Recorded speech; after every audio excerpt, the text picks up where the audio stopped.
Okay, so we've looked at grid search and random search, and the major issue was that these two are using brute force and they look basically at all possible combinations of the hyperparameters.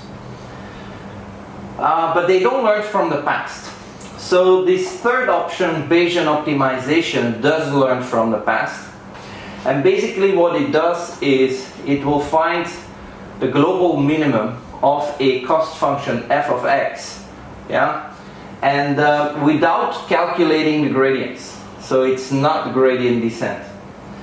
There's three options. We have Gaussian processes, random forest, and three Parson estimators. We're only going to deal with Gaussian processes because it's intuitively a bit easier to explain. And in Gaussian processes, the prior of your cost function is assumed to be normal, yeah, with mean mu and standard deviation sigma. And I've drawn a graph here, yeah. So this striped line is your error function, yeah, error that has reflects the error on the cross validation set, yeah. And here you have x, your hyperparameter. This is only one hyperparameter. Remember that we're in, d-dimensional space, and that you have a lot of these functions, and it's a very complex undertaking. But we look at it with one hyperparameter for intuition purposes. So, and basically what we're going to do is we're going to consider that these hyperparameters are random variables, yeah.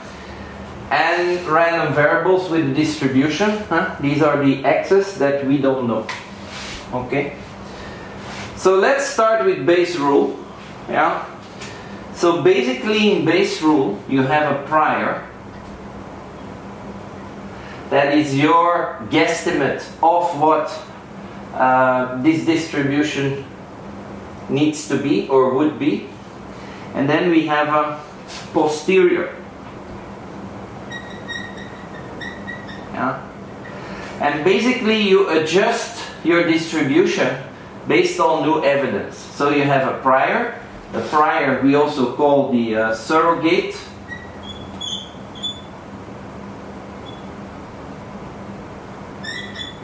Surrogate function. Yeah, this is the model. This is how you model the f of x. Yeah? And then you sample, and these x here are the samples, and samples can be seen as new evidence, yeah, and based on new evidence you determine the posterior. That's easy to do thanks to Bayes' rule, yeah. So now let's take a look at the graph here, yeah.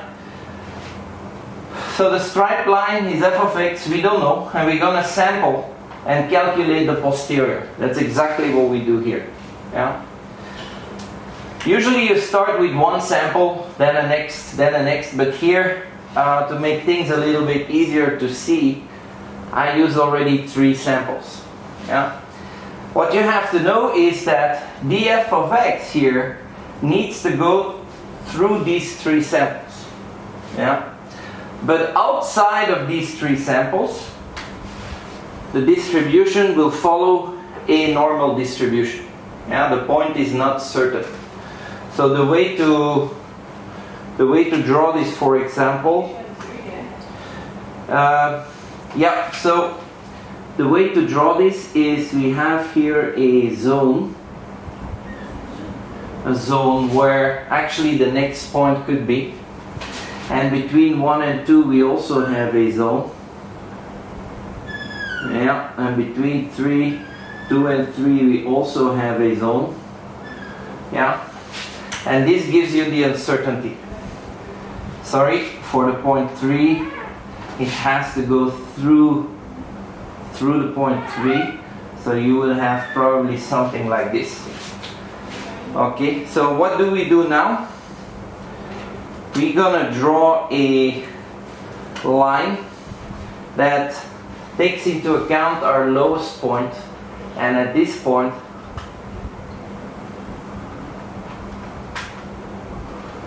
it's basically point number 2. So this is f of x2. Yeah.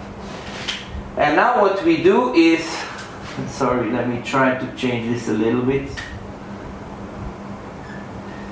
And now what we do is we define an acquisition function. And the acquisition function will actually guide us on where to sample next. So the acquisition function we're going to use is going to be the expected improvement equals the expectation of max between f of x and f of x2, yeah, and 0. Basically what this formula says is that you sample next in zones, yeah, in zones below fx2, right, where you have high probability. Yeah. So the only points that can exist are these, right, and especially this one as well. Yeah. So where are you going to sample next? Well, you're going to sample next in this zone. So your x4 will need to be sampled here. And you see, you exclude all the other zones. Where the problem was in grid search, you would take all the points on this line. Here not. You will only take points between this one and that one. And now once you get your sample x4, yeah, for example, assume we take it here, and this will be our x4, and you do it all over again. And that is how you find eventually the global minimum of that function.